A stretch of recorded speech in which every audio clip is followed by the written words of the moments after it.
আচ্ছা, আলোচনা শুরু করা যাক। শুরুতেই আপনাদেরকে বলে রাখি, আমি আপনাদের সাথে আছি সেই 17তম নিবন্ধন থেকে।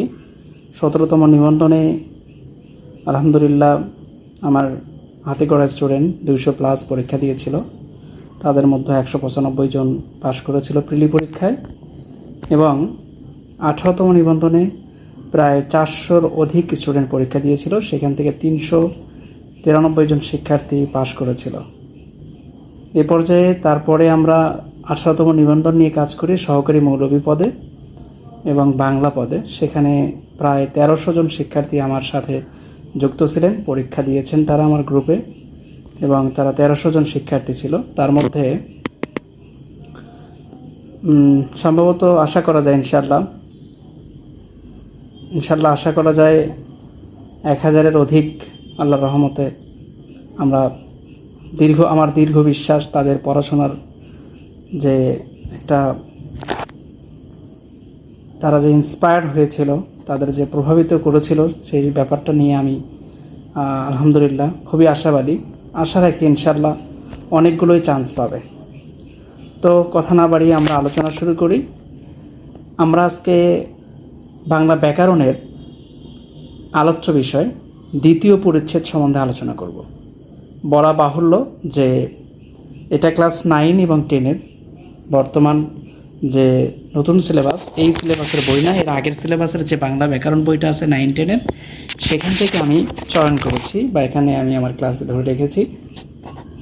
এখানে আমি গুরুত্বপূর্ণ লাইনগুলো, যেগুলো আপনাকে পড়তে হবে, যেগুলো পড়তে হবে না, সেগুলো সম্বন্ধে আলোচনা করব। আপনারা আমার কথা শুনতে পাচ্ছেন কি না আমাকে একটু জানাবেন। কথা শুনতে পাচ্ছেন কি না একটু ভয়েসে জানাবেন, কমেন্টে জানাবেন। আসলে কথা পরিপূর্ণ স্পষ্টের সাথে জানতে পাচ্ছেন কি না, শুনতে পাচ্ছেন কি না আমাকে একটু জানাবেন কাইন্ডলি। তো প্রথমে আসা যাক, আমি গুরুত্বপূর্ণ লাইনগুলো রেড কালার অর্থাৎ লাল মার্ক করে আমি দিব, আন্ডারলাইন করে দিব। লাল মার্ক থাকবে, লাল চিহ্নের আন্ডারলাইন করা থাকবে। আর যেগুলো তার থেকে একটু কম গুরুত্বপূর্ণ সেগুলো সবুজ কালার বা অন্য কোনো কালার থাকবে। তো এইভাবে আপনারা যাদের কাছে বইটা আছে তারা সংগ্রহ করে পড়তে পারেন, অথবা যাদের কাছে বইটি নাই তারা এই পিডিএফটা আলহামদুলিল্লাহ 2-1বার ক্লাস ভালো করে দেখলে ইনশাল্লাহ হয়ে যাবে। মনে রাখবেন, প্রত্যেকটা ক্লাসের পরে আমরা পরীক্ষা দিয়েছি। পরীক্ষায় অবশ্যই আপনাকে অ্যাটেন্ড করতে হবে, এটা মাথায় রাখতে হবে। প্রথমে কথা না বাড়িয়ে আলোচনা করা যাক সরাসরি। আমরা এখানে প্রথমে আলোচনা তুলে ধরেছি বাংলা ব্যাকরণের আলোচ্য বিষয়। এখান থেকে আপনি কমপক্ষে 3টি প্রশ্ন সহকারী শিক্ষক নিবন্ধন এবং প্রভাষক নিবন্ধনে পাবেন। 3টি প্রশ্ন কমন পাবেন ইনশাআল্লাহ। যেহেতু এ পর্যন্ত মিস হয়নি, তো এবারও ইনশাআল্লাহ মিস হবে না। শুধু পাশে থাকুন, আপনারা শুধু পাশে থাকুন। দিন শেষে আপনিও একজন নিবন্ধিত শিক্ষক হিসেবে গণ্য হবেন ইনশাআল্লাহ। তো প্রথমে আলোচনা, এখানে ব্যাকরণ শব্দটি, এই লাইনটা অনেকবার পরীক্ষায় এসেছে। চাকরির পরীক্ষা, নিবন্ধন পরীক্ষা, মেডিকেল, আপনার তারপরে হচ্ছে ইউনিভার্সিটি অ্যাডমিশন পরীক্ষা, কয়েকটি পরীক্ষায় লাইনটি এসেছে। এই লাইনটি দুইভাবে পরীক্ষায় আসে। একটা হচ্ছে ব্যাকরণ শব্দটির ব্যুৎপত্তিগত অর্থ কী, আরেকটি হচ্ছে ব্যাকরণ শব্দটির সন্ধি বিচ্ছেদ কী, অথবা ব্যাকরণ শব্দটি কীভাবে ব্যুৎপত্তি অর্থে বিশ্লেষিত হয়ে থাকে। এই প্রশ্নটা হচ্ছে এখানে থাকে। তো এখানে আছে আপনার হচ্ছে ব্যাকরণ বি যোগ আ যোগ ক্রি যোগ অন। এই লাইনটা একদম মুখস্থ করে ফেলুন। আজকের পরে যেন এই লাইনটা আপনাকে কখনো ভুলেও যেন আপনার ভুল না হয়, এভাবে পড়ে ফেলুন। তো ব্যাকরণ শব্দটি বি যোগ আ যোগ ক্রি যোগ অন, এটা হচ্ছে এটার শর্ট ফর্মটাকে সন্ধি বা সাংস্কৃতিকভাবে লেখা হয়েছে। শব্দটির ব্যুৎপত্তি অর্থ হচ্ছে বিশেষভাবে বিশ্লেষণ করা। এরপরে মোটামুটি গুরুত্বপূর্ণ, তবে খুব বেশি গুরুত্বপূর্ণ নয়, সেটা হলো যে শাস্ত্র কোনো ভাষার বিভিন্ন উপাদানের প্রকৃতি ও স্বরূপের আচার বিশ্লেষণ করা হয় এবং বিভিন্ন উপাদান সম্পর্কে নির্ণয় ও প্রয়োগবিধি বিশদভাবে আলোচিত হয়, তাকে ব্যাকরণ বলে। এটা শুধু মাথায় রাখবেন যে ব্যাকরণ কাকে বলে। পরীক্ষায় সাধারণত এগুলো দেয় না, শুধু মাথায় রাখবেন যে এটা কাকে বলে। এটা কিন্তু আপনার পরীক্ষা যেটা থাকবে সে লাইনটা হচ্ছে কি, ব্যাকরণ পাঠের প্রয়োজনীয়তা। পরীক্ষায় আসে ব্যাকরণ পাঠ করে কি কাজ হয়, কোন উপকারে আসে আমাদের, সেটা হলো একটা হলো আমাদের বিভিন্ন ভাষার সম্পর্কে, ভাষার বিভিন্ন উপাদান গঠন ও প্রকৃতির সম্বন্ধে, ব্যবহার বিধি সম্পর্কে জ্ঞান লাভ করা যায়। লেখা এবং কথার ভাষার প্রয়োগের সময় শুদ্ধাশুদ্ধি নির্ধারণ করা যায়, মানে স্পষ্ট ভাষা আপনি লেখার সময় এবং বলার সময় আপনি বলতে পারবেন, পড়তে পারবেন, লিখতে পারবেন, এই কাজে আসে। তারপরে এখানে ব্যাকরণ, বাংলা ব্যাকরণ কাকে বলে এটা না একদম স্কিপ করে চলেন, এটা পড়তে হবে না, পড়ার দরকার নাই। এরপরে গুরুত্বপূর্ণ হিসেবে আপনাকে দেয়া যেতে পারে সেটা হচ্ছে যে শুধু এই লাইনটা মনে রাখবেন যে প্রত্যেক ভাষারই 4টি মৌলিক অংশ থাকে, প্রত্যেক ভাষারই 4টি মৌলিক অংশ থাকে। আপনার পরীক্ষায় আসবে প্রতিটি ভাষারই কয়টি মৌলিক অংশ হিসেবে পাওয়া যায়, আপনার অপশন পাবেন, সেই অপশনে লিখবেন 4টি, অপশন লিখবেন 4টি। মোহাম্মদ হায়দার আলী ভাই, আলী হায়দার ভাই, আমার কথা কি শুনতে পাচ্ছেন? শুনতে পারলে কমেন্টে একটু লিখবেন জি শুনতে পাচ্ছি। আচ্ছা, তো প্রতিটি ভাষার 4টি মৌলিক অংশ থাকে। ঠিক এই 4টি মৌলিক অংশের ইংলিশগুলো আমরা জেনে রাখবো, কিন্তু তেমন গুরুত্বপূর্ণ না। যে বিষয়টা গুরুত্বপূর্ণ সেটা আমি বলে দেবো ইনশাআল্লাহ। এখানে আপনাদেরকে আন্ডারলাইন করে দিচ্ছি ব্ল্যাক পেন দিয়ে, যদিও খুব ইম্পর্টেন্ট, গুরুত্বপূর্ণ নয়, ঠিক আছে, খুব গুরুত্বপূর্ণ নয়। তো এখানে আপনার হচ্ছে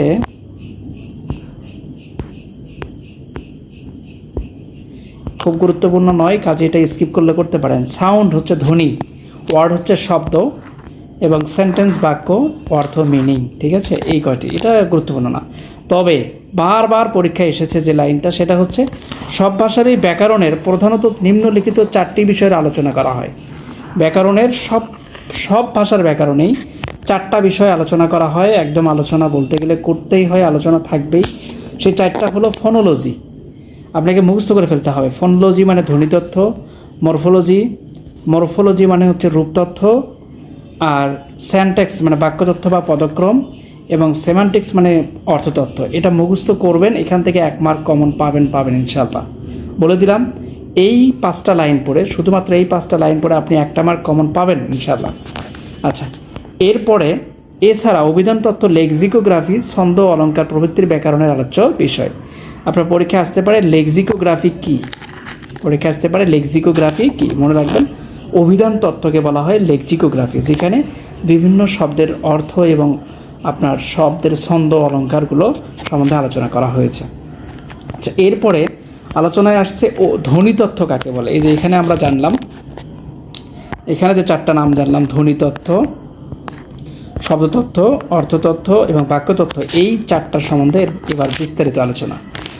শুধু যেগুলো বলে দিই এর বাইরে পড়বেন না ইনশাআল্লাহ বলে দিলাম, কমন পাবেন ইনশাআল্লাহ, সমস্যা নেই, টেনশনের কোনো কারণ নেই, শুধু যেগুলো আমি বলে দিচ্ছি। তো এখানে আছে আপনার স্পষ্ট করে বলে দেয়া আছে ধ্বনি কাকে বলে বা ধ্বনি কি। ধ্বনি মূলত সূক্ষ্মতম বাক প্রত্যঙ্গজাত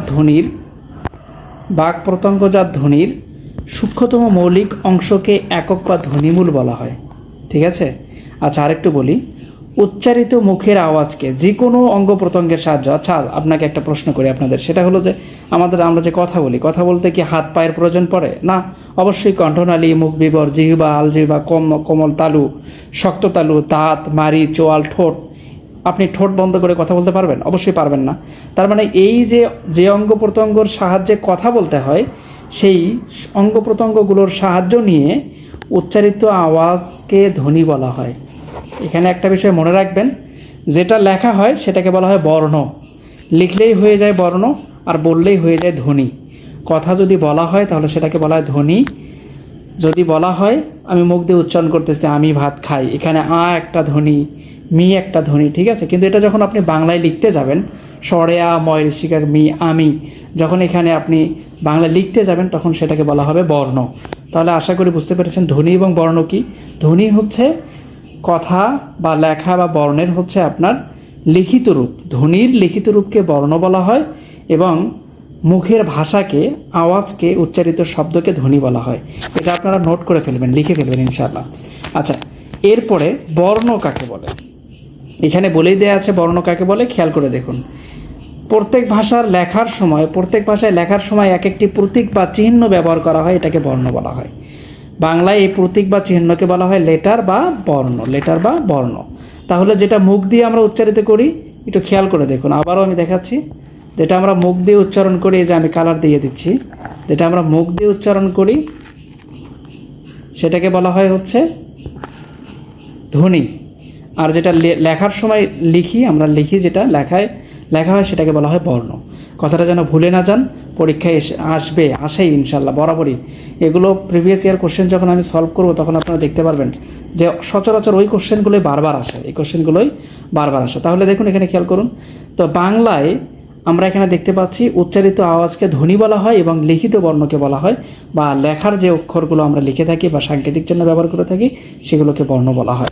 আচ্ছা, এরপরে আলোচনায় আসছে ধ্বনির উচ্চারণ প্রণালী। আচ্ছা, এখানে যে বিষয়টা মাথায় রাখবেন, পরীক্ষায় এভাবে আসে যে ধ্বনিতত্ত্বের আলোচ্য বিষয় কোনটি। আপনারা যারা পরীক্ষা দিয়েছেন এর আগে তারা জানেন, আর যারা দেননি তাদেরকে জানায় দেই বা জেনে থাকবেন যে পরীক্ষায় এভাবে প্রশ্নে উল্লেখ হয় যে বাংলা ব্যাকরণের ধ্বনিতত্ত্বে কোন বিষয়গুলো আলোচনা করা হয়। যেমন ধ্বনির উচ্চারণ প্রণালী, ধ্বনি মানে তো ধ্বনি, মুখ দিয়ে উচ্চারিত শব্দ, উচ্চারণের স্থান, ধ্বনির প্রতীক, বর্ণের বিন্যাস, ধ্বনি সংযোজক, সন্ধি। আচ্ছা, সন্ধি কিসের মিলন ঘটে? সন্ধি মিলন হয় ধ্বনি আর ধ্বনির, ঠিক আছে, মনে রাখবেন। সন্ধি মিলন হয় বর্ণের সাথে বর্ণের, সন্ধি মিলন হয় ধ্বনির সাথে ধ্বনির। আর ধ্বনির পরিবর্তন, লোপ, বিলুপ্ত, নত্যবিধান, শতবিধান, এই যতগুলো আছে সমস্ত কিছু আলোচনা করা হয় কোথায়? আলোচনা করা হয় বাংলা ব্যাকরণের ধ্বনিতত্ত্বে বা আলোচ্য বিষয়ে। এখানে ঠিক প্রশ্নটা এমন হয় যে বাংলা ব্যাকরণের আপনাকে ওখানে দেয়া থাকবে বর্ণের বিন্যাস, এটি বাংলা ব্যাকরণের কোন অংশে আলোচিত হয়। সেখানে এমসিকিউ থাকবে ধ্বনিতত্ত্ব, শব্দতত্ত্ব, রূপতত্ত্ব, অর্থতত্ত্ব, বাক্যতত্ত্ব, এরকম করে তখন আপনাকে অ্যান্সার করতে হবে ধ্বনিতত্ত্বের আলোচ্য বিষয়। একদম মুখস্থ করে ফেলেন জাস্ট।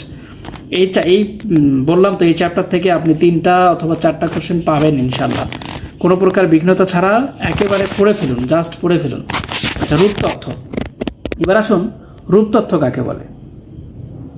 রূপতত্ত্ব হচ্ছে এক বা একাধিক শব্দের ধ্বনির অর্থবোধক সম্মিলন তৈরি হয়, ক্ষুদ্রাংশকে বলা হয়, শব্দের ক্ষুদ্রাংশকে বলা হয় রূপ, যেটাকে ইংলিশে বলা হয় মরফিম। কি বলা হয়? মরফিম। শব্দের বা রূপ গঠন করে শব্দ, সেই জন্য শব্দতত্ত্বকে রূপতত্ত্ব বা মরফোলজি বলা হয়। শব্দ তৈরি করে কিসের? কি তৈরি করে? রূপ তৈরি করে। কি রূপ? যে ছেলে না মেয়ে বা মানে যে কোনো একটা শব্দটা কিসের সাহায্যে তৈরি হয়? বর্ণের সাহায্যে তৈরি হয়। শব্দটা তৈরি হয় বর্ণের সাহায্যে। যখন বর্ণের সাহায্যে শব্দটা তৈরি হয়ে গেল, তখন মনে রাখতে হবে এই শব্দটাকে যদি তার কোনো অর্থ থাকে, অর্থবোধক শব্দ থাকে, কি থাকে? অর্থ থাকে। আজগুবি একটা শব্দ বললাম কিন্তু অর্থ থাকলো না, তাহলে সেটাকে শব্দ বলা যাবে না। যখনই কোনো একটা শব্দের অর্থ থাকবে সেই শব্দকে বলা হবে মরফিম, আর এই মরফিমযুক্ত শব্দকে বলা হয় মরফোলজি।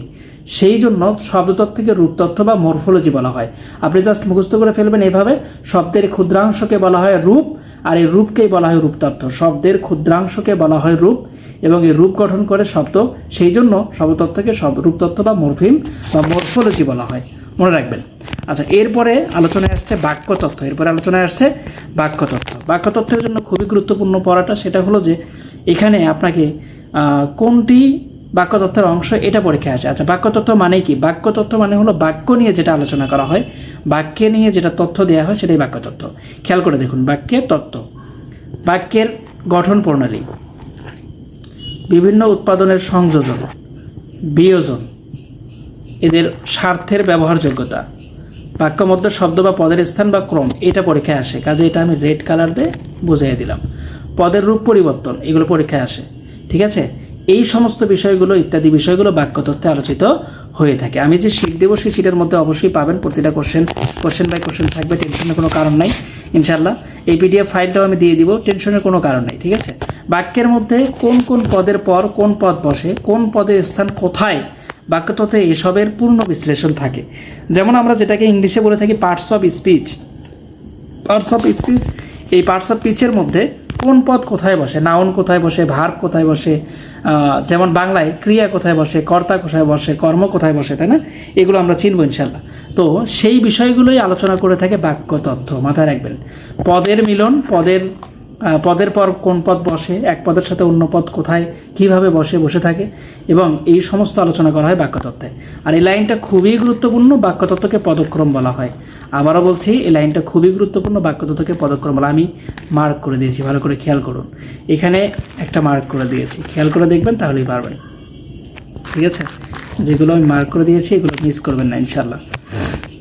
আচ্ছা, এরপরে অর্থতত্ত্ব। অর্থতত্ত্ব কি? অর্থতত্ত্ব হচ্ছে শব্দের অর্থের বিচার, শব্দের অর্থের বিচার, অর্থের বিচার, বাক্যের অর্থের বিচার, অর্থের বিভিন্ন প্রকারভেদ, যেমন মুখ্য অর্থ এবং গৌণ অর্থ সরাসরি প্রকাশ করেছে এবং পেঁচিয়ে পেঁচিয়ে অর্থ প্রকাশ করেছে, ঠিক আছে? একটা শাব্দিক অর্থ আর একটা হচ্ছে আপনার পারিভাষিকভাবে অর্থ যেটা ব্যক্ত করা হয়, এগুলো হচ্ছে অর্থতত্ত্বের আলোচনা করা হয়। কোন তত্ত্বে? অর্থতত্ত্বে। মনে রাখবেন, অর্থতত্ত্ব মানেই সেখানে যদি পরীক্ষায় আসে যে এই শব্দটি বা অর্থতত্ত্বের যে কোনো বিষয়, যে বিষয়ে আলোচনা করা হয় সেই বিষয়ের সাথে অর্থ শব্দটা যুক্ত থাকে। খেয়াল করে দেখেন, যেমন অর্থবিচার, অর্থযোগ আছে, অর্থবিচার, বাক্যের অর্থবিচার, অর্থযোগ আছে, অর্থের বিভিন্নতা প্রকারভেদ, যেমন মুখ্যার্থ, মুখ্যযোগ অর্থ, গৌণার্থ, গৌণযোগ অর্থ, বিপরীতার্থ, বিপরীত যোগ অর্থ, মানে প্রত্যেকটা শব্দের সাথে অর্থ যুক্ত আছে। তার মানে যেই শব্দটার সাথে অর্থ যুক্ত আছে সেই শব্দটা কোন অংশে আলোচনা করা হয়? অর্থতত্ত্বের বিষয়ে আলোচনা করা হয়। কোন বিষয়ে আলোচনা করে? অর্থতত্ত্বের বিষয়ে আলোচনা করা হয়। মাথায় রাখবেন। আশা করি বুঝতে পারতেছেন। আমার কথা কি স্পষ্ট শুনতে পাচ্ছেন? মাঝে মাঝে একটু সারা শব্দ দিবেন, শুনতে পাচ্ছেন কিনা। আচ্ছা, এরপরে বাংলা ব্যাকরণের আলোচনায় ব্যবহৃত কতিপয় পারিভাষিক শব্দ। পারিভাষিক শব্দগুলো কিভাবে ব্যবহার করা হয়? আচ্ছা, যে শব্দগুলো আমরা ল্যাটিন বলি, গ্রিক বলি, তাই না, এই শব্দগুলোকে কিভাবে ব্যবহার করা হয়ে থাকে? বাংলা ব্যাকরণের আলোচনার জন্য পণ্ডিতেরা কতিপয় পারিভাষিক শব্দ ব্যবহার করেছেন। এ ধরনের প্রয়োজনীয় কিছু পারিভাষিক শব্দের পরিচয় নিম্নে প্রদান করা হলো। এবার আসুন, প্রাতিপাদিক কাকে বলে? প্রাতিপাদিক বলা হয় বিভক্তিহীন নাম শব্দকে প্রাতিপাদিক বলে। যারা এবার পরীক্ষা দিয়েছেন তারা জানেন এই প্রশ্নটা এবার এসেছিল, বাংলায় এই প্রশ্নটা এসেছিল। তার মানে এটা এই বছর আসার সিউরিটি খুব কম, তবে পড়ে যেতে হবে, বলা যায় না। অনেক সময় আগের বছর আসছে, পরের বছর আসে, এরকম প্রশ্ন হয়, অনেকবার রিপিট হয়, কিন্তু এটা পরের বছর শিওর, মানে 20তম প্রার্থীদের জন্য একদম শিওর।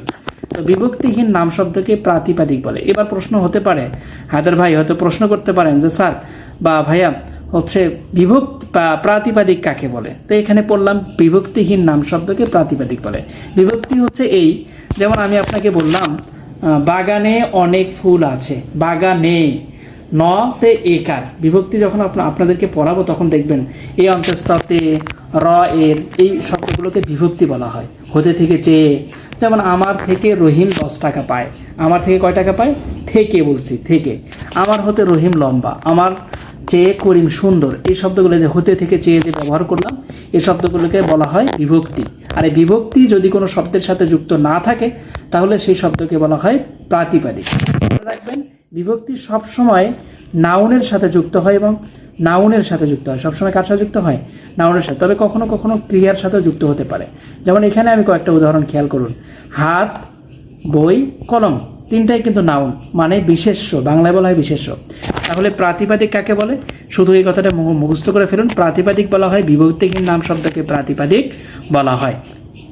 আচ্ছা, প্রাতিপাদিক শব্দগুলোতে কখনো কোনো বিভক্তি থাকবে না। তাহলে আপনাদেরকে একটা শর্টকাট বলেন তো, যে শব্দকে কোনো শব্দের, এই যে এখানে কি বিভক্তি আছে? এই যে শব্দকে, এখানে কি বিভক্তি আছে? এই যে শব্দের, এখানে কি বিভক্তি আছে? হ্যাঁ আছে, কারণ শব্দ এটা বাদ দিয়ে আছে কে, শব্দ বাদে আছে এর। দেখছেন, খেয়াল করছেন, শব্দ এর সাথে যুক্ত হয়েছে ক একারের কে, তার মানে এই কেটাই বিভক্তি। শব্দের, এখানে শব্দ যোগ এর, এই এরটাই হচ্ছে বিভক্তি, ঠিক আছে?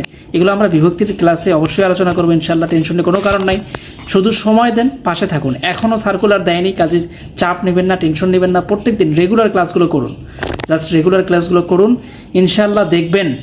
রেগুলার ক্লাসগুলো করুন, ইনশাল্লাহ দেখবেন দিন শেষে আপনি নিজেকে প্রাউড ফিল করবেন যে আমি মাসুম স্যারের কাছে পড়ে আলহামদুলিল্লাহ এবার প্রিলিতে পাশ করেছি, প্রিলি অনেক ভালো হয়েছে।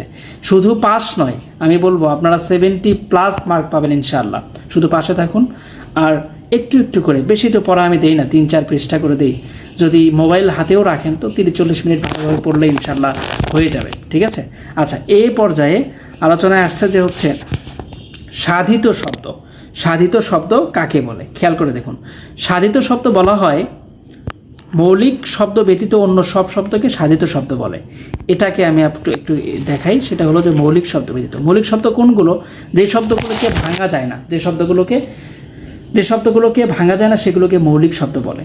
যেমন গোলাপ, ভাই, ভাইকে কি ভাঙাতে পারবেন? মানে ভাঙানোর পরেও একটা শব্দের আলাদা অর্থ থাকতে হবে, ঠিক আছে? যে শব্দগুলোকে ভাঙানো যায় না সেই শব্দগুলোকে মৌলিক শব্দ বলে। যেমন এখানে হাতা, হাত যোগ আ, গরমিল। মনে রাখবেন সন্ধি বিচ্ছেদ হলে বা উপসর্গ যুক্ত থাকলে, সন্ধি বিচ্ছেদ হলে অথবা উপসর্গ যুক্ত হলে অথবা আপনার যদি কোনো শব্দের শেষে বিভক্তি যুক্ত হয় তাহলে সেগুলোকে কখনোই সাধিত শব্দ বলা হয় না। মনে রাখবেন, ভালো করে মনে রাখবেন সেটা কি, যে কখনোই কোনো শব্দতে যদি আপনার উপসর্গযুক্ত হয়, যেমন গরমিল, গরমিল শব্দটা কিন্তু উপসর্গযুক্ত আছে, গড়, গড় শব্দটা উপসর্গ, মিল শব্দটা বাংলা। দম্পতি, এটা হচ্ছে সন্ধি বিচ্ছেদ হয়েছে, তাই না? জায়া ও স্ত্রী, যা মানে জায়া ও পতি, তাকে বলা হয় দম্পতি। হাতা, এটাও হচ্ছে একটা শব্দ। এইগুলো হাত যোগ আ, প্রত্যেকটা শব্দের শেষে কিন্তু আলাদা করে দুইটা শব্দ খুঁজে পাচ্ছি। এরকম শব্দ খুঁজে পেলে সেটাকে বলা হয়, সেগুলোকে বলা হয় হচ্ছে অবশ্যই মৌলিক শব্দ। এবার আসুন সাধিত শব্দ কয় প্রকার? সাধিত শব্দ দুই প্রকার। হ্যাঁ, একজন প্রশ্ন করেছেন যে এগুলো কি 9-10 বই থেকে? এগুলো হ্যাঁ 9-10 বই থেকে, 9-10 বই থেকে এগুলা 9-10 বই থেকে। আমরা যে বিষয়গুলো স্কিপ করার সে বিষয়গুলো আমি আন্ডারলাইন করতেছি না, যে বিষয়গুলো পড়তেই হবে, মাস্ট বি, বলতে গেলে আমাদেরকে বলতে হয় ফরজে আইন, যেটা পড়তেই হবে বাধ্যতামূলক। এই বিষয়গুলো যেগুলো সেগুলো আমি লাল কালার দিয়ে আমি চিহ্নিত করে দিচ্ছি, আর যেগুলো তেমন গুরুত্বপূর্ণ না, স্কিপ করলেও করতে পারবেন, সেগুলোকে আমি একদম ইগনোর করতেছি। আচ্ছা, খেয়াল করুন। এবার আসুন সাধিত শব্দ কয় প্রকার? এগুলো পরীক্ষায় আসে না, শুধুমাত্র মনে রাখতে পারেন সাধিত শব্দ কয় প্রকার, এটা মনে রাখতে পারেন। কি কি এটা আসবে না, আসতে পারে সাধিত শব্দ কয় প্রকার, তখন মনে রাখবেন দুই প্রকার। কি কি? নাম শব্দ ও ক্রিয়া। মনে রাখবেন শুধু নাম শব্দ ও ক্রিয়া, বাট মুখস্থ করে ফেলবেন সাধিত শব্দ কয় প্রকার। আচ্ছা, প্রত্যেকটি নাম শব্দের ও ক্রিয়াপদের দুইটি অংশ থাকে। কয়টি অংশ থাকে? প্রত্যেকটি নাম শব্দের, নামবাচক শব্দ এবং ক্রিয়ার দুইটি অংশ থাকে। একটা হচ্ছে প্রকৃতি আর একটা হচ্ছে প্রত্যয়। প্রকৃতি মানে যেটা অরিজিনাল, যার কোনো পরিবর্তন নাই, আর প্রত্যয় মানে যেটার সাথে প্রত্যয় শব্দটি যুক্ত হয়ে থাকে, তাই না? আচ্ছা, এখানে সংজ্ঞায়িত করা হয়েছে যে প্রকৃতি যে শব্দকে বা কোনো শব্দের যে অংশের দ্বারা আর কোনো ক্ষুদ্রতর অংশে ভাগ করা যায় না তাকে প্রকৃতি বলে। যে শব্দটাকে একদম আর ভাঙানো যাবে না তাকে প্রকৃতি বলা হয়। এখানে সংজ্ঞা পড়ার কোনো প্রয়োজন নেই, শুধু মনে রাখবেন যে নাম শব্দ এবং ক্রিয়ার কয়টি অংশ থাকে, নাম শব্দ এবং ক্রিয়ার মূল কয়টি অংশ থাকে, প্রকৃতি ও প্রত্যয় দুইটি অংশ থাকে। তারপরে প্রকৃতি কয় প্রকার? দুই প্রকার, নাম প্রকৃতি, ক্রিয়া প্রকৃতি। প্রকৃতি কয় প্রকার?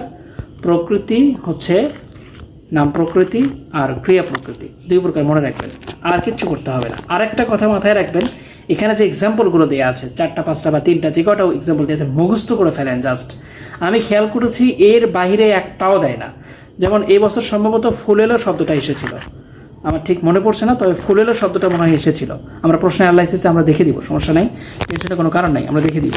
তো এখানে নাম প্রকৃতি, হাতল, ফুলেল আর মুখর, এই শব্দ কয়টা? এই 3টা শব্দ কি মুখস্থ করা খুব কঠিন হবে? অবশ্যই কঠিন হবে না, কাজে মুখস্থ করে ফেলেন। এই 3টা শব্দ একদম মুখস্থ করে ফেলেন, পরীক্ষায় পাবেন, ইনশাল্লাহ পাবেন। তো নাম প্রকৃতির শব্দ হচ্ছে এই 3টি, আপাতত মুখস্থ করবে। আরও অনেক আছে, বাট এই 3টে মুখস্থ করলেই হবে। আচ্ছা, যেমন খেয়াল করে দেখুন কেন এগুলো প্রকৃতি। আমি আপনাদেরকে বলেছিলাম যে মৌলিক শব্দের শেষে দুইটার বিষয়ই যুক্ত হয়, একটা হচ্ছে প্রকৃতি আর একটা হলো প্রত্যয়, তাই না? তো এই শব্দগুলোর মধ্যে যেমন একটা হচ্ছে হাতল, হাত যোগ ল, হাতল মানে বাটা বলা হয়, যাকে কি বলা হয়? বাট। ফুলেলো, যেটাকে আমরা বলে থাকি,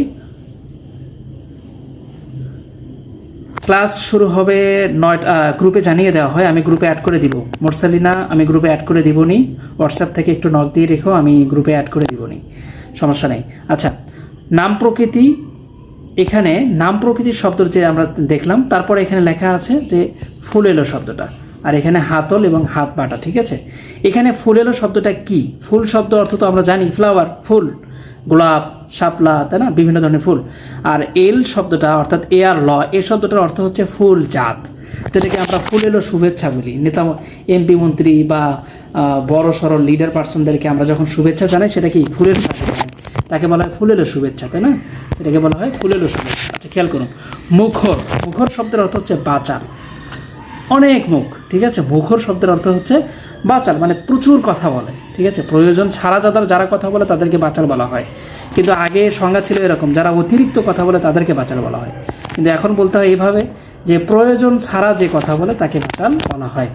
তাহলে এখানে হাত, ফুল ও মুখ শব্দগুলোকে বলা হয় প্রকৃতি। হাত, ফুল ও মুখ শব্দগুলোকে বলা হয় প্রকৃতি বা মূল অংশ, প্রকৃতি বা মূল অংশ। তাহলে এই যে দেখেন শেষে ল যুক্ত হয়েছে, ফুলে ল, এল যুক্ত হয়েছে, তাই না? এই শব্দগুলো যুক্ত হয়েছে নাম প্রকৃতি। তাহলে মূল শব্দগুলো কোনগুলো? হাত। খেয়াল করে দেখেন হাত, এই শব্দটা, হাত শব্দটা হচ্ছে নাউন। কি এটা? নাম, একটা নাম। তারপরে ফুল শব্দটি কি? একটা নাম। এই নামের সাথে অন্য কোনো শব্দ যুক্ত হয়ে যখন শব্দটাকে পরিবর্তন করে দেয় তখন সেটাকে নাম প্রকৃতি বলে। এটা কিন্তু গ্রামারের কোনো ভাষা না, ব্যাকরণের কোনো ভাষা না, জাস্ট আমি আপনাদেরকে বোঝানোর জন্য বা আপনি যেন সহজে বুঝতে পারেন এই জন্য করে জাস্ট আমি বললাম। কীভাবে বললাম আবারও শুনি। সেটা হলো যে নাউনের সাথে এমন কোনো শব্দ যুক্ত করে দিয়ে যে শব্দটাকে পরিবর্তন করে দেওয়া হয় সেটাকে বলা হবে নাম প্রকৃতি। যেমন এখানে আছে হাতল, হাত থেকে ল, হাত শব্দটা নাউন, এটা আগে থেকেই নাউন, একদম শুরু থেকেই নাউন। ফুল এলো, ফুল শব্দটা আগে থেকেই নাউন, পরে এল যুক্ত হয়েছে। মুখর, মুখ শব্দটা আগে থেকেই নাউন, ঠিক আছে? আচ্ছা, এগুলো হচ্ছে নাম প্রকৃতি। এবার চলে আসুন ক্রিয়া প্রকৃতি কাকে বলে। ক্রিয়া প্রকৃতি মানেই হলো শব্দটাতে অবশ্যই আগে থেকে একটা ক্রিয়া থাকবে। আগে থেকে কি থাকবে? একটা ক্রিয়া থাকবে, তারপরে গিয়ে অন্য কোনো শব্দের সাথে যুক্ত হয়ে তখন সেটাকে নাম প্রকৃতি বলা হবে। যেমন এখানে খেয়াল করে দেখেন চলন্ত, চল যোগ অন্ত, চল কি ক্রিয়া না? বলেন তো, ক্রিয়া বোঝেন তো? ইংলিশে ভার্ব বলা হয়, বাংলায় বলা হয় ক্রিয়া। যেমন আমি ভাত খাই, এখানে খাওয়াটা ক্রিয়া, তাই না? ভাতটা হচ্ছে কর্ম, আপনারা জানবেন, আপনাদেরকে দেখিয়ে দিব, সমস্যা নাই। তো এখানে চলন্ত, চল যোগ অন্ত, এই চল শব্দটি হচ্ছে অবশ্যই মনে রাখবেন এটা হলো একটা ক্রিয়া। এই ক্রিয়ার সঙ্গে যখন অন্য কোনো শব্দ যুক্ত হয়েছে তখন সেটাকে আমরা বলে থাকি ক্রিয়া প্রকৃতি। ক্রিয়া প্রকৃতি মানে এর মূলটা, প্রকৃতি মানে মূল, প্রকৃতি মানে কি? মূল। যখন আমরা কোনো কিছু পারি না তখন আমরা কি বলি বলেন তো? যখন আমরা ধরেন কোনো একটা কাজ করতে যাচ্ছি, সাপোজ পরীক্ষা দিতে যাচ্ছি, পরীক্ষা যখন পারি না বা আমাদেরকে কেউ যখন বলে যে কিরে পরীক্ষা কেমন হলো, তখন আমরা বলি হচ্ছে মোটামুটি, আল্লাহ ভরসা। আল্লাহ ভরসা কখন বলি? যখন প্রকৃতিতে ঠেকে যায়, আর কিছু আমাদের হাতে থাকে না, ঠিক আছে? তো এমন একটা পর্যায়ে গিয়ে আমরা কিন্তু বলি আল্লাহ ভরসা। তো এখানে ব্যাপারটা হলো যে এই কথাটাই, যে প্রকৃতি হলো ঠিক তাই যা তার প্রাচীন রূপ, এর পরিবর্তন আর নেই। যেমন চলন্ত, চল শব্দটা আগে থেকেই আছে ক্রিয়া, সেটার সাথে অন্তর্যুক্ত হয়ে অর্থজ্ঞাপক হয়েছে, তাদের কাজেই বলা হয় চলন্ত, এটাকে বলা হবে ক্রিয়া প্রকৃতি। এখানে ক্রিয়া প্রকৃতির মূল অংশটা কোনটা? চল। টিক মার্ক দেওয়া আছে, এটা দেখেন রুটের মতো, ম্যাথে যেটা রুট ওয়ার্ড ব্যবহার করা হয় এরকম একটা ওয়ার্ড দিয়ে লেখা থাকবে, ঠিক আছে? চলন্ত। আচ্ছা, এরপরে আসছে জমা, জমযোগ আ, জমা মানে সঞ্চিত, সেভ করা। লিখিত, লিখযোগ ইত, এগুলোকে বলে লিখিত, যাকে লেখা হয়েছে। চল, জম ও লিখ, এই তিনটি ক্রিয়ার মূল অংশ, তিনটি কি? ক্রিয়ার মূল অংশ। এগুলোকে বলা হয় ক্রিয়া বা প্রকৃত বা ধাতু। কি বলা হয়? ধাতু, যেটাকে অরিজিনাল ফর্ম বলা হয়, তাই না? আচ্ছা, এরপরে এখানে কয়েকটি উদাহরণ সহ দেওয়া আছে, খেয়াল করে দেখবেন। এখানে কয়েকটি উদাহরণ সহ দেওয়া আছে। শব্দ গঠনের উদ্দেশ্য নাম প্রকৃতি এবং ক্রিয়া প্রকৃতির পরে যে শব্দাংশ যুক্ত হয় তাকে প্রত্যয় বলে। তাকে কি বলে? প্রত্যয় বলে। কয়েকটি শব্দের প্রকৃতি ও প্রত্যয় বিশ্লেষণ করে দেখানো হলো। এখানে কয়েকটি শব্দ দেখাইয়া দিয়েছে। নাম প্রকৃতি কি? নাম প্রকৃতি এই যে হাত, ফুল, মুখ, এগুলোকে কি বলা? প্রকৃতি মানে যার কোনো চেঞ্জ নাই, যার কোনো পরিবর্তন নাই, আগে থেকেই শব্দটা আছে, এরকমই ছিল, এরকমই থাকেও, পরেও থাকে। আচ্ছা, আর প্রত্যয় কি? এই যে যুক্ত হয়েছে ল, এল, র। আচ্ছা, এবার আরেকটা ইনফরমেশন আপনাদেরকে দিয়ে দিই। পরীক্ষার খাতায় এটা মানে প্রশ্নে আসে, এমসিকিউ প্রশ্নে এটা আসে যে কি প্রত্যয় কোথায় যুক্ত হয়, শব্দের শেষে কোনটি যুক্ত হয়, শব্দের শেষে কোনটি যুক্ত হয়। সেখানে অপশনে পাবেন বিভক্তি, অপশনে পাবেন হচ্ছে উপসর্গ, তারপরে সমাস, সন্ধি, এরকম থাকার পরে যে কোনো একটা অপশনে আপনি পাবেন প্রত্যয়। প্রত্যয় কি কোথায় যুক্ত হয়? শব্দের শেষে যুক্ত হয়। প্রত্যয় কোথায় যুক্ত হয়? শব্দের শেষে, মনে রাখবেন। তাহলে নাম প্রকৃতি যে শব্দগুলো আগে থেকেই একই রকম আছে, কোনো পরিবর্তন হয় নেই, সেগুলোকে বলা হয় নাম প্রকৃতি। কিন্তু সে শব্দটা নাউন হতে হবে, নাউন। এই যে হাত একটা নাউন, ফুল একটা নাউন, মুখ একটা নাউন, তাই না? আর যেই শব্দটা এটার সাথে অ্যাড করে প্রকৃতি বানানো হলো বা প্রত্যয় বানানো হলো, সেই শব্দগুলো হচ্ছে ল, এল আর র, ঠিক আছে? ল, এল, র, এইভাবে আমি প্রত্যয়গুলো লিখে দিচ্ছি, টেনশনের কোনো কারণ নেই।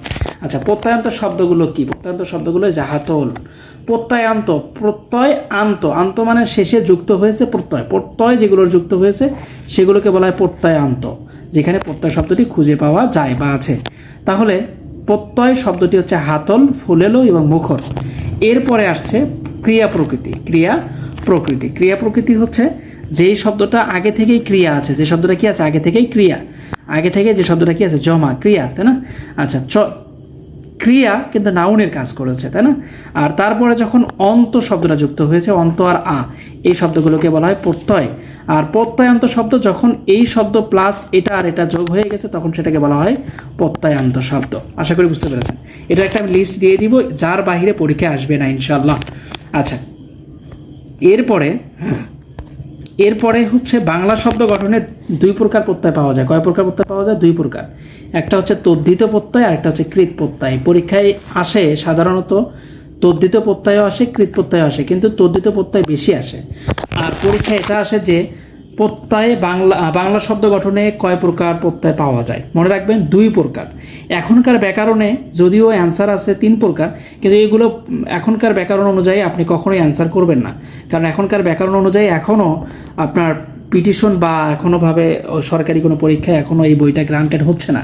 কাজেই আপনি আগের যে বাংলা ব্যাকরণ বইগুলো আছে 18 সালের সিলেবাসে পিডিএফ ফাইল পেয়ে যাবেন। 18 সালের পিডিএফ ক্লাস 10 পিডিএফ লিখলেই চলে আসবে। ক্লাস 10 বুকস পিডিএফ লিখলেই এমনিতে চলে আসবে, যে কোনো বুক, ঠিক আছে, লিখলে চলে আসবে। সেখানে আপনি বাংলা ব্যাকরণ পাবেন। আর আমি এগুলো তো হোয়াটসঅ্যাপে দিয়েই দিব, গ্রুপে যারা যুক্ত আছেন তারা পেয়ে যাবেন। তারপরে ইউটিউবেও ওই ক্লাসগুলো পেয়ে যাবেন, ঠিক আছে, ইউটিউবেও ওই ক্লাসগুলো অবশ্যই পেয়ে যাবেন। আচ্ছা, তো তদ্ধিত প্রত্যয়ে শব্দমূল বা নাম প্রকৃতির সঙ্গে যে প্রত্যয় যুক্ত হয়ে নতুন শব্দ তৈরি হয় তাকে বলা হয় তদ্ধিত প্রত্যয়। কি বলছে খেয়াল করছেন কি? দেখুন, বলছে শব্দমূল মানে কি? মূল শব্দ নাম প্রকৃতির সঙ্গে মূল শব্দের যে যুক্তটা হয়েছে তাকে বলা হয় তদ্ধিত প্রত্যয়। ঠিক আছে, কি বলা হয়? যেমন হাতল, ফুলল, মুখর শব্দক্রমে ল যুক্ত হয়েছে, এই ল এর এগুলোকে বলা হয় তদ্ধিত প্রত্যয়। কি বলা হয়? তদ্ধিত প্রত্যয়। আচ্ছা, কৃত প্রত্যয় কি? মানে এই যে শব্দগুলো ল, এল, র, এগুলোকে তদ্ধিত প্রত্যয় বলা হয়। ঠিক আছে, যেটা নাউনের সাথে যুক্ত হয়েছে। ঠিক আছে, তাহলে প্রত্যয়টা আমরা কি জানলাম? এর আগে পড়ে আসলাম হচ্ছে নাম প্রকৃতি এবং ক্রিয়া প্রকৃতির ক্ষেত্রে। আর এটা যখন প্রত্যয় আমরা বলবো তখন বলবো তদ্ধিত প্রত্যয়, কারণ এটার সাথে নাউনের সাথে তো প্রত্যয় যুক্ত হয়েছে। আর একটা ক্রিয়ার সাথে প্রত্যয় যুক্ত হয়েছে, সেটাকে বলবো আমরা ক্রিয়ার সাথে প্রত্যয় যুক্ত হলে কৃত প্রত্যয়, নাউনের সাথে যুক্ত হলে সেটাকে নাম প্রত্যয় বা তদ্ধিত প্রত্যয় বলা হয়। আচ্ছা, তদ্ধিত প্রত্যয়ে সাধিত শব্দকে বলা হয় তদিদান্ত শব্দ। কি বলা হয়? তদিদান্ত শব্দ। এই কথাটা মাথায় রাখবেন। এই যে এই লাইনটা, ক্রিয়ার সঙ্গে প্রত্যয় যুক্ত হলে তাকে বলা হয় কৃদান্ত শব্দ। ঠিক আছে। আচ্ছা, হাতল, ফুল এলো তদিদান্ত শব্দ এবং চলন্ত জমা, যেটা আগেই উদাহরণে বারবার এটা লাইনটা চলে আসছে। আচ্ছা, এবার আসুন উপসর্গ। উপসর্গ খুবই গুরুত্বপূর্ণ একটা চ্যাপ্টার, খুবই গুরুত্বপূর্ণ একটা লেসন, সেখানে পরীক্ষায় আসে, বারবার পরীক্ষায় আসে। আচ্ছা, উপসর্গ কয়টি ও কী কী এগুলো আসে। আবার আসে হচ্ছে যে এর মধ্যে কোনটি বাংলা উপসর্গ, এর মধ্যে কোনটি আরবি উপসর্গ, অথবা পরীক্ষায় আসে আরবি উপসর্গ কয়টি, বাংলা উপসর্গ কয়টি। ঠিক আছে, এগুলো আসে। উপসর্গ কি? যেগুলো শব্দের শুরুতে যুক্ত হয়। আচ্ছা, এখানে হচ্ছে অনেকেই যুক্ত আছেন, তাই না? তো যুক্ত থাকার মধ্যে আমি বলে দিই যে আমরা ডাক্তারের কাছে কখন যাই? যখন আমাদের ভিতরে উপসর্গ দেখা দেয়। যদি জ্বর আসে তাহলে আগের দিন গলা ব্যথা করে, হাত পা ব্যথা করে, তাই না? এরকম একটা কিন্তু আমরা নমুনা পাই। তখন আমরা বুঝে যাই অটোমেটিক্যালি যে মনে হয় সম্ভবত আমাদের আগামীকাল বা আজ রাতে জ্বর আসতে পারে, তাই না? এরকম একটা ইশারা ইঙ্গিত পাই, এগুলোকে বলা হয় উপসর্গ। ঠিক কোভিড-19 সময় কিন্তু আমরা উপসর্গ পেয়েছিলাম, তাই না? আগে গলা ব্যথা করবে, হাত পা ব্যথা করবে, তারপরে কি বলে মুখ চুলকাবে, তাই না? এরকম অনেকগুলো আমরা হিন্টস পেয়েছিলাম। তো এগুলোকে উপসর্গ বলা হয়। ঠিক বাংলার ক্ষেত্রে উপসর্গটা ঠিক তাই, যেটা কি উপসর্গ শব্দ বা ধাতুর পূর্বে কতিপয় সুনির্দিষ্ট অব্যয় জাতীয় শব্দাংশকে যুক্ত হয়ে সাধিত শব্দের অর্থের পরিবর্তন, সম্প্রসারণ ও সংকোচন ঘটিয়ে থাকে। সম্প্রসারণ মানে অনেক বড়ও করে থাকে, আবার ছোটও করে থাকে, অর্থের দিক থেকে। কিসের কথা বলছে? সাধিত শব্দের অর্থের পরিবর্তন। কখনো কখনো অর্থটাকে সম্প্রসারণ করে, কখনো কখনো সংকোচন করে, ছোট করে ফেলে। এগুলোকে বলা হয়, কি বলা হয়? উপসর্গ। মনে রাখবেন, উপসর্গ সবসময় শব্দের প্রথমে বসে। প্রত্যয় এবং বিভক্তি শব্দের শেষে বসে। আবারও বলছি, উপসর্গ সবসময় শব্দের প্রথমে বসে। যেমন একটা রোগীর অসুখ আগেই যখন বুঝতে পারে, ডাক্তারের কাছে যাওয়ার আগেই যখন বুঝতে পারে যে আমার অসুখ হয়েছে, ঠিক তেমনি মনে রাখবেন উপসর্গ মানেই হলো উপসর্গ, যেটা আগে দেখতে পাওয়া যায় শব্দের আগে, আর প্রত্যয় ও বিভক্তি শব্দের পরে যুক্ত হয়। ঠিক আছে। আচ্ছা, বাংলা ভাষায় ব্যবহৃত উপসর্গগুলোর নিজস্ব কোনো অর্থ না থাকলেও শব্দ বা ধাতুর পূর্বে ব্যবহৃত হলেই অর্থবাচকতা সূচিত হয়। সূচিত মানে হচ্ছে তৈরি করা হয়, তাই না? লাইনটা ভালো করে পড়ে নেবেন ইনশাআল্লাহ। আচ্ছা, এরপরে গুরুত্বপূর্ণ শব্দটা হলো, এখানে খেয়াল করে দেখুন, পরা উপসর্গ, পরা একটা কি উপসর্গ, পরা একটি উপসর্গ, পরা একটি উপসর্গ। এর নিজস্ব কোনো অর্থ নেই, এর নিজস্ব কি নেই, অর্থ নেই। এই উপসর্গগুলোর কিন্তু কোনো অর্থ হয় না। আচ্ছা আপনাকে আমি বললাম পরা, এর কি অর্থ আছে বলেন তো? পরা এই শব্দটার কোনো অর্থ নেই। বৈষণ্য রয়কাররা, এই পরা মানে কোনো অর্থ নাই, এই উপসর্গটার কোনো অর্থ নাই। কিন্তু যখন এটা নিজস্ব কোনো অর্থ নেই, কিন্তু এটা যখন অন্য একটা অর্থবাচক শব্দের সাথে যুক্ত হবে তখন সেটাকে বিপরীত অর্থ করে ফেলবে। যেমন খেয়াল করে দেখেন, আমরা জয় মানে কি জানি? জয় মানে ভিক্টরি। জয় মানে কি? জয় মানে ভিক্টরি, জয় মানে বিজয়, তাই না? জয় মানে স্বাধীন। এই জয় শব্দটার আগে যদি আমরা পরা শব্দটা যুক্ত করি তখন এই পরাজয়ের অর্থটা জ্ঞাপন হয়ে গেল। পরাজয় মানে হচ্ছে বিজয়ী না হওয়া, জয়ের বিপরীতার্থক স্বাধীন না হওয়া, তাই না? পরাধীন। সেইরূপ দর্শন অর্থটাও খেয়াল করে দেখেন, দর্শন এখানেও ঠিক একই রকম কথা। দর্শন শব্দের অর্থ আছে, কিন্তু প্রো শব্দটার কি অর্থ আছে? প্রো, পয়রাফলা প্রো, কোনো অবশ্যই কোনো অর্থ নেই। কিন্তু যখন এই শব্দটাকে খেয়াল করে দেখুন, পরাজয় যেমন জয়ের আগে পরা শব্দটা এসে অর্থ জ্ঞাপন করলো, পরা শব্দটা কিন্তু উপসর্গ, ঠিক আছে? পরা শব্দটা আসার পরে যখন জয়ের অর্থ পরিবর্তন হয়ে গেল, সেটা হলো কি?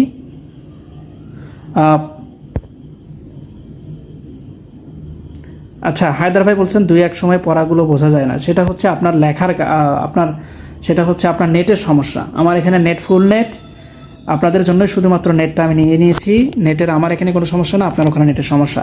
আমি পিডিএফ দিয়ে দিব, আপনারা খালি কথাগুলো শোনেন, সমস্যা নাই। আচ্ছা, তো পরাজয়, পরা শব্দটা একটা অর্থবাচক শব্দের আগে এসে যুক্ত হয়ে এই শব্দ জয় সহ অর্থ পরিবর্তন করে দিল। জয় মানে ভিক্টরি, আর পরাজয় মানে যেটাতে আপনার কোনো স্বাধীনতা থাকবে না।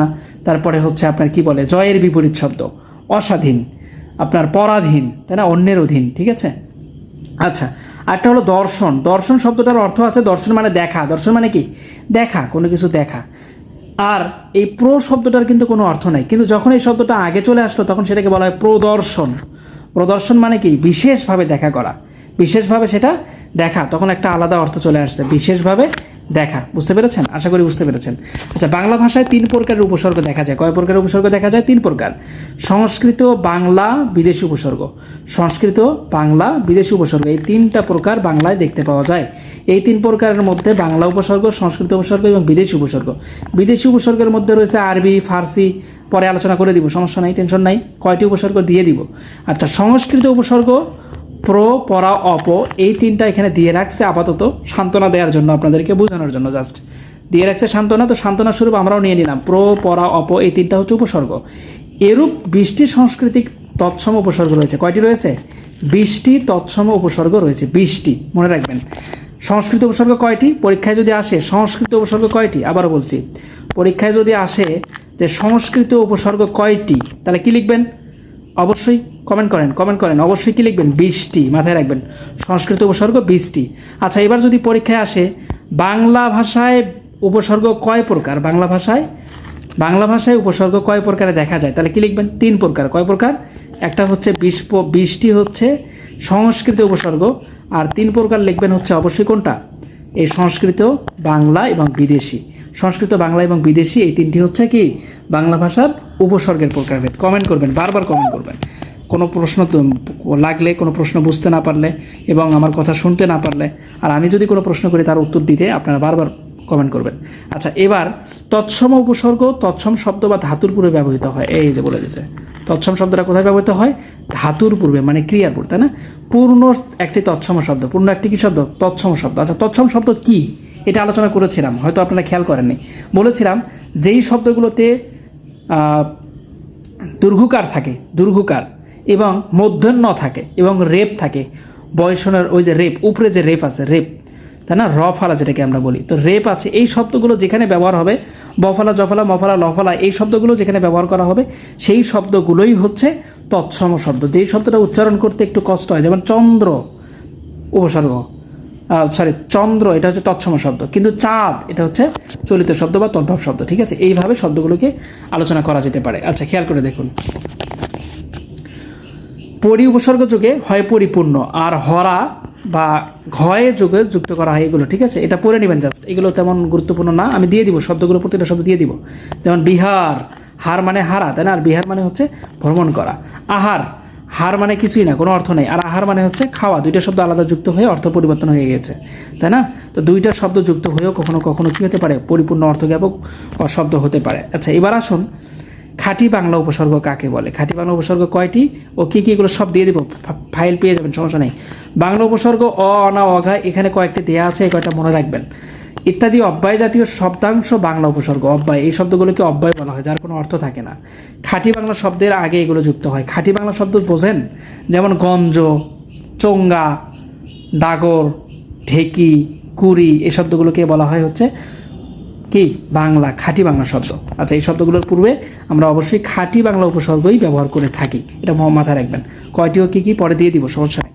আচ্ছা, বিদেশি উপসর্গ। বিদেশি উপসর্গ কি, কিছু বিদেশি শব্দ বা শব্দাংশ বাংলা উপসর্গে ব্যবহৃত হয়ে অর্থ বৈচিত্র্য সৃষ্টি করে। বিদেশি উপসর্গ বিদেশি শব্দের সঙ্গে ব্যবহৃত হয়, যথা বেহেট, লাপাত্তা, খেয়াল করে দেখেন, বেহেট বা লাপাত্তা। লাপাত্তা মানে কি, ঠিকানা নাই, ঠিকানাবিহীন। পাত্তা মানে ঠিকানা, লা মানে নাই, লাপাত্তা মানে ঠিকানাবিহীন। গড় হাজির, হাজির মানে উপস্থিত, আর গড় মানে অনুপস্থিত, মানে কি মাঝে মাঝে উপস্থিত হয়, রেগুলার সে নয়, তাই না? এই শব্দগুলোকে বলা হয় বিদেশি উপসর্গ। আর এই তিনটা শব্দই কিন্তু আপনার হচ্ছে কি বলে, বিদেশি উপসর্গের মধ্যে গড় হাজির এটা আরবি, লাপাত্তা ফার্সি, ঠিক আছে, এরকম করে শব্দগুলো যুক্ত হয়েছে। আচ্ছা, এরপরে আলোচনায় আসছে অনুসর্গ কাকে বলে। অনুসর্গের মধ্য দিয়ে আজকের আলোচনা শেষ করবো ইনশাল্লাহ। আবারও কোনো পরবর্তী ভিডিওতে দেখা হবে। অবশ্যই আপনাদের ফ্রেন্ড সার্কেল যারা আছে, অবশ্যই আপনাদের স্টোরি থেকে, আপনাদের পেজ থেকে অবশ্যই একটা করে শেয়ার করবেন, যত সম্ভব সকলের কাছে পৌঁছে দিবেন। আচ্ছা, অনুসর্গ কাকে বলে। অনুসর্গ শব্দগুলো হলো যেগুলো অন্য শব্দের সাথে যুক্ত হওয়া ছাড়া অর্থ জ্ঞাপন হতে পারে না। বাক্যে আসে, বাক্যে এসে শব্দটাকে মনের মতো করে সাজিয়ে তোলে, তাছাড়া হয় না, তাছাড়া কখনো অর্থ জ্ঞাপন করতে পারে না। আচ্ছা, বাংলা ভাষার দ্বারা দিয়া, কর্তৃক, চেয়ে, থেকে, উপরে, পরে, প্রতি, মাঝে, বই ব্যতীত, অবধি, হেতু, জন্য, কারণ মতো, তবে শব্দের কখনো অন্য শব্দের সঙ্গে যুক্ত না হয়ে স্বাধীনভাবে পদরূপে বাক্য ব্যবহৃত হয়ে থাকে। আবারও কখনো কখনো শব্দ বিভক্তির ন্যায় অন্য শব্দের সঙ্গে প্রযুক্ত হয়ে অর্থবৈচিত্র্য ঘটিয়ে থাকে। এগুলোকে অনুসর্গ বলা হয়। এগুলোকে কি বলা হয়, অনুসর্গ বলা হয়। যেমন কেবল আমার জন্য তোমার এ দুর্ভোগ, এই যে জন্য, এই যে কেবল, এই শব্দগুলোকে কি বলা হয় বলুন তো, পরীক্ষায় যদি আসে কেবল তোমার জন্য আমার এই ভালোবাসা, যদি এই কথাটা আসে কেবল তোমার জন্য আমার এই ভালোবাসা, তাহলে কি বলবেন, তোমার জন্য কেবল। এই শব্দগুলো কি, তাহলে এই শব্দগুলোকে বলা হয় প্রত্যয়। শব্দগুলো কি বলা হয়, শব্দগুলোকে বলা হয় অনুসর্গ। কি বলা হয়, অনুসর্গ। আচ্ছা, ঠিক আছে, এখানে বলছে কেবল আমার জন্য তোমার এই দুর্ভোগ, মানে আমার জন্যই তোমার কপালটা খারাপ। মনোযোগ দিয়ে শোনো, শেষ পর্যন্ত সবার কাজে আসবে। এই যে শেষ পর্যন্ত, আমারও লাস্ট কথাটাই হচ্ছে শেষ পর্যন্ত সবার কাজে আসবে। কাজেই কোনো প্রকার টেনশন ছাড়া পড়ে ফেলেন, জাস্ট পড়ে ফেলেন। আমি যা দিয়ে দিছি ইনশাল্লাহ পড়ে ফেলেন। আপনার ধারণা যখন মনে হবে যে আমি 100 পড়তে পারছি, 100 আমার জানা আছে, তখনই বুঝবেন যে অবশ্যই আপনার পড়াটা সার্থক হয়েছে, আপনার পড়াটা সফল হয়েছে ইনশাল্লাহ। আমরা আজকে পরীক্ষা নেওয়ার কথা ছিল 10টায়, যেহেতু ক্লাস নিতে শেষ, আর আপনারা দেখে থাকবেন যে ফোনেরও প্রায় চার্জ শেষের মধ্যে। তো আজকে এই পর্যন্তই আলোচনা থাকলো। পরবর্তী ভিডিওতে আবারও দেখা হবে, কথা হবে ইনশাল্লাহ। গ্রুপে যুক্ত করে দিব। আমরা আগামীকাল 2টা ক্লাস রাখবো, চিন্তা ভাবনা করছি আগামীকাল 2টা ক্লাস রাখবো। একটা হয়তো নামাজের পরে, জুম্মার নামাজের পর, আর একটা হচ্ছে সন্ধ্যার পর। আমরা আপনাকে জানিয়ে দিব গ্রুপে। অবশ্যই গ্রুপে অ্যাড থাকবেন, গ্রুপে অ্যাড থেকে বিভিন্ন শিটগুলো ফলো করবেন, শিটগুলো পড়েন। আশা রাখি পাশে থাকলে, সাথে থাকলে দিন শেষে আপনিও একজন নিবন্ধিত শিক্ষক হিসেবে পরিগণিত হবেন ইনশাআল্লাহ। এবং আমার জন্য দোয়া রাখবেন, আমি যেন আপনাদের জন্য যথাযথভাবে আপনাদের জন্য শ্রম দিতে পারি, সময় দিতে পারি। আর অবশ্যই আপনার পরিচিত ফ্রেন্ড সার্কেল, বন্ধু বান্ধব যারা আছে তাদেরকে শেয়ার করবেন, আমার হোয়াটসঅ্যাপ গ্রুপে যুক্ত করবেন। যারা 18তম নিবন্ধন মিস করেছেন তাদের জন্য সুখবর, 19তম নিবন্ধনে বিশাল পদের অনেকগুলো পদ ফাঁকা থাকবে ইনশাআল্লাহ। এই পদগুলোতে অবশ্যই যারা শিক্ষকতা পেশা হিসেবে নিতে চায়, যারা একটা দায়িত্ববোধ, রেসপন্সিবিলিটি নিজেকে মনে করে, সমাজ গড়তে চায়, সুন্দর সোসাইটি করতে চায়, পরিবার করতে চায়, পরিবারের দাম বৃদ্ধি করতে চায়, তাদেরকে অবশ্যই শিক্ষক হওয়াটাই সবথেকে বেস্ট একটা প্রফেশন। কাজেই আপনাদের বন্ধু বান্ধব যারা আছে তাদের সঙ্গে অ্যাড করবেন, সকলকে অ্যাড করবেন, শেয়ার করবেন। ভালো থাকুন, সুস্থ থাকুন। আবারও দেখা হবে কোনো এক লাইভ ক্লাসে কোনো একদিন। ততক্ষণ পর্যন্ত ভালো থাকুন, সুস্থ থাকুন। আল্লাহ আমাদের সকলকে সুস্থ রাখুন, ভালো রাখুন। যে সুস্থতার কোনো খারাপ নেই, যে সুস্থতার কোনো দুঃখ নেই, যে ভালোর কোনো শেষ নেই। মা আসসালাম, আসসালামু আলাইকুম ওয়া রাহমাতুল্লাহি ওয়া বারাকাতুহু।